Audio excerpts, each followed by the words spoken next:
So I'm going to tell you a story.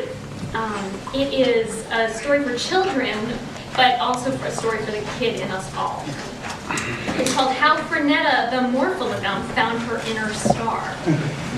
There once was an enormous, furry, loving creature called the Morphologump. The Morphologump, who is the main character of this story, is named Frenetta.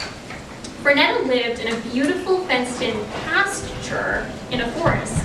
Life in this pasture was pretty good. She had access to all the green grass and earthworms she desired. She coexisted peacefully with the other Morphologumps, and they lived in harmony and unconditional love. Well, that is, until one day when the supply of green grass began dwindling. Suddenly, Frenetta and the other Morphologumps began to allow their fear of hunger to come before their compassion for themselves and one another. They felt that it was their supply of green grass and full tummies that fueled their ability to love unconditionally. Little did they know it was the other way around. As food became scarce and some of the Morphologumps began to starve, life in the pasture became very dark and unfriendly. The trees in the forest grew frowns and began taking on the shape of gray skyscrapers, while the fenced-in pasture, no longer green, began looking and feeling like a prison.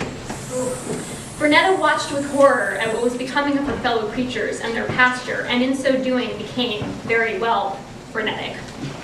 That is until one day when she had had enough. On this particular day, she woke with a vision, and you might say a ray of light shining into her heart. She saw a world that was bigger and greener than any world she had known. She saw Morphologumps who were far more creative and resourceful than any she had known before. And she asked that ray of light, "Which way to this new world, please?" And she sat and she waited because it was the only thing she could do.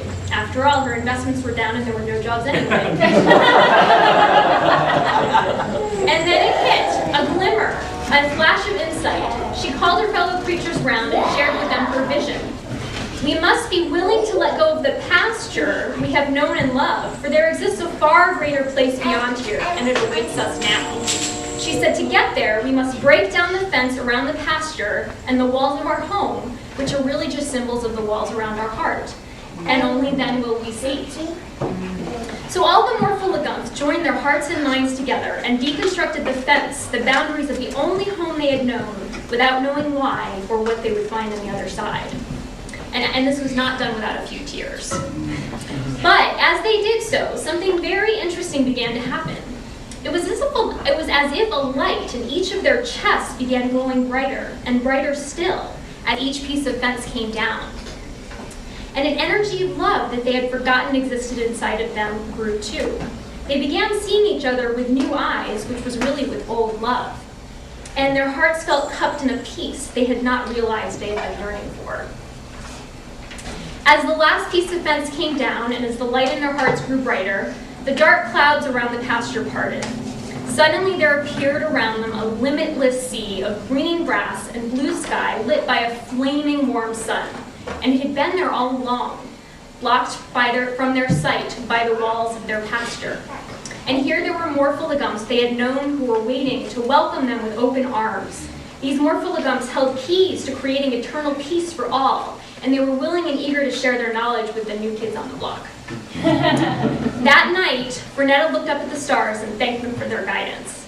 And they looked right back at her and said, "It was all you, kid. You knew all along. We're not really out there. We're in there. We're not really out here. We're in there, in you. If you hadn't seen the horrors you saw, you never would have remembered who you really are."